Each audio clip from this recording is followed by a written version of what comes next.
প্রতিটি এলাকায় প্রাচীন বটবৃক্ষ কিংবা প্রাচীন অশ্বত্থ বৃক্ষকে দেব রূপে বা দেবী রূপে পূজা করা হয়।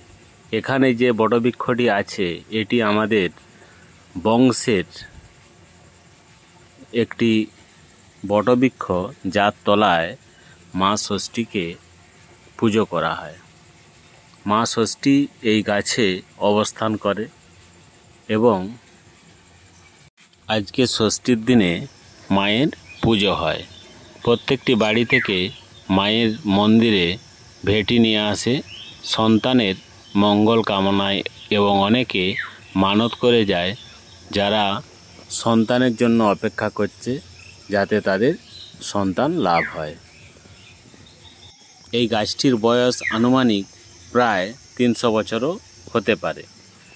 মা ষষ্ঠীকে সাধারণত দেবী দুর্গার একটি রূপ হিসাবে ধরা হয়। তিনি শিশুদের রক্ষা করেন এবং মায়েদের মাতৃত্বকে আশীর্বাদ করেন। নামের ষষ্ঠী অংশটি এসেছে ষষ্ঠ শব্দ থেকে, যার অর্থ 6, কারণ ষষ্ঠী তিথিতে এই দেবীর পূজা হয়।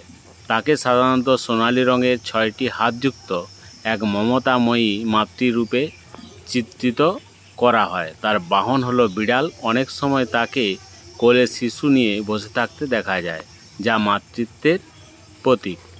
ষষ্ঠী পূজা সাধারণত শিশুর জন্মের পর ষষ্ঠ দিনে, যেটাকে শিশু জন্মের পরে 6 দিনে আঁতুড় ঘরে যে পুজো হয় দেবী ষষ্ঠীর পূজা করা হয়, যেটা বাড়িতে হয় আমরা সেটাকে সেটারা পূজা বলি।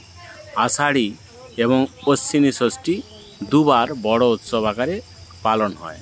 আষাঢ়ী ষষ্ঠী আজকে যেটি জামাই ষষ্ঠীর দিনে হয় এবং আশ্বিনী ষষ্ঠী দেবী দুর্গার ষষ্ঠী তিথিতে পুজো হয়।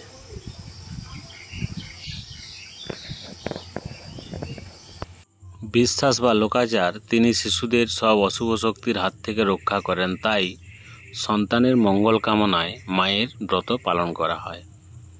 এবং এই গাছটি ষষ্ঠী মা ষষ্ঠীর স্থান দেখা যাচ্ছে গাছের বিভিন্ন শাখায় পাখিরাও অবস্থান করছে নিশ্চিন্তে।